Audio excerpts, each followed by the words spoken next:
بدروحوں سے شفا۔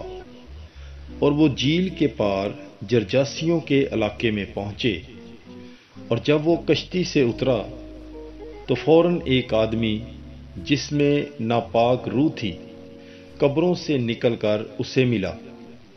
وہ قبروں میں رہا کرتا تھا، اور کوئی اسے زنجیروں سے بھی باندھ نہ سکتا تھا، کیونکہ وہ بار بار بیڑیوں اور زنجیروں سے باندھا گیا تھا، لیکن اس نے زنجیروں کو توڑ دیا تھا اور بیڑیوں کے ٹکڑے ٹکڑے کر دیے تھے، اور کوئی اسے قابو میں نہ لا سکتا تھا۔ اور وہ ہمیشہ رات دن قبروں اور پہاڑوں میں چلاتا اور اپنے آپ کو پتھروں سے مجروح کرتا تھا۔ جب اس نے یسوع کو دور سے دیکھا تو دوڑا اور اسے سجدہ کیا، اور بڑی آواز سے چلا کر کہا، اے یسوع ابن خدائے تعالی، تجھے مجھ سے کیا کام؟ میں تجھے خدا کی قسم دیتا ہوں، مجھے دکھ نہ دے، کیونکہ اس نے اس سے کہا تھا کہ اے ناپاک روح اس آدمی سے نکل آ۔ پھر اس نے اس سے پوچھا، تیرا کیا نام ہے؟ اس نے اس سے کہا کہ میرا نام لشکر ہے، اس لیے کہ ہم بہت ہیں۔ تب اس نے اس کی بہت منت کی کہ ہمیں اس علاقے سے باہر نہ بھیج۔ اور وہاں پہاڑ کی طرف سوروں کا ایک بڑا غول چر رہا تھا۔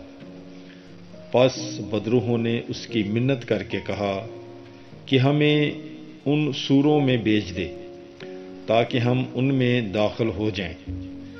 پس اس نے انہیں اجازت دے دی۔ ناپاک روحیں نکل کر سوروں میں داخل ہوئیں، اور وہ غول کنارے پر سے جھیل میں بڑے زور سے کودا، اور وہ غول جو قریباً 2000 کا تھا جھیل میں ڈوب مرا، اور ان کے چرانے والے بھاگے اور شہر اور دیہات میں خبر پہنچائی۔ تب لوگ یہ ماجرا دیکھنے نکلے اور یسوع کے پاس آئے، اور اس اسیب زدہ کو جس میں وہ لشکر تھا بیٹھا اور کپڑے پہنے اور ہوش میں دیکھا، اور ڈر گئے۔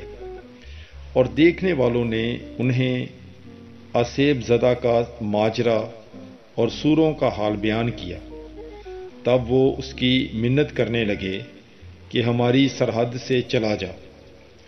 جب وہ کشتی پر چڑھا تو جو اسیب زدہ تھا وہ اس کی منت کرنے لگا کہ میں تیرے ساتھ رہوں، لیکن اس نے اسے اجازت نہ دی، بلکہ اس سے کہا کہ اپنے گھر اپنوں کے پاس جا اور انہیں خبر دے کہ خداوند نے تیرے لیے کیسے بڑے کام کیے اور تجھ پر رحم کیا۔